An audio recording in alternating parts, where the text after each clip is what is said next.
over these past 4 years. It is very rare that a bond like our class forms, and I'm truly very lucky to be a part of it. It's inevitable that I mention how we all began, sitting circled up in the packing house for a Bible class. We were so divided we couldn't even agree on how half of us were going to sit, half of us seated in chairs and the other half on the ground. High schoolers formed cliques, but it seemed like we had formed two different nations of sorts. As we all divided ourselves, we avoided our conflicts, but at the same time, we wished it wasn't like this. The first spark of what you see as this united class was sophomore year homecoming. I remember standing on this stage watching us perform our class entrance that took so many shared lunches to perfect. I remember when the spirit day was the class color day and we had to dress as red. Alex stood on the stage dressed as Moses and he parted the Red Sea full of sophomores. I remember working so hard to become the first underclassman to win the homecoming spirit stick. What seemed impossible for this tiny divided class finally happened. Though we still had our separations, it was only the beginning. And from then on, there was a shift in our bond.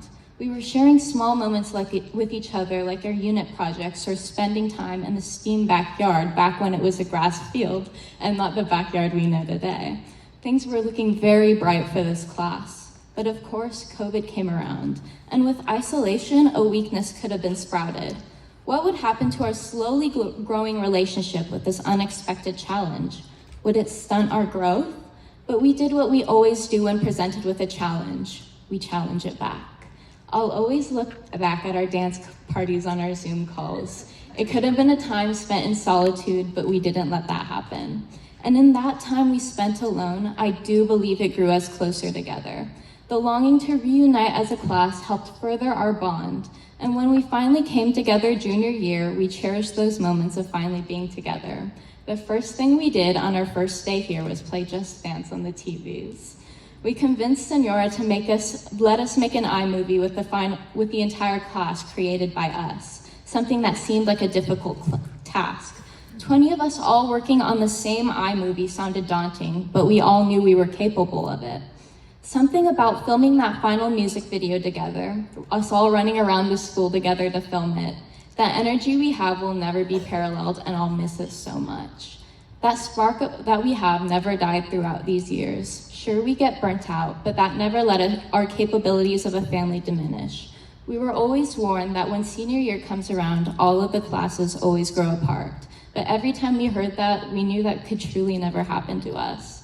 The class of 2022 brings an energy unlike no other that fosters a welcoming community. Our class doesn't just stop at the 20 of us. It extends to the entire school. Through our strong relationships, we have succeeded in setting a foundation to leave the school with. This guiding culture will not be left as we separate our ways, but carry on through us.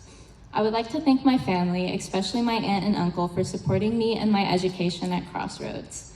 Seniors, soon to be graduates, I'm so beyond proud of what we've become. Thank you for allowing me to be a part of this family. I love you all.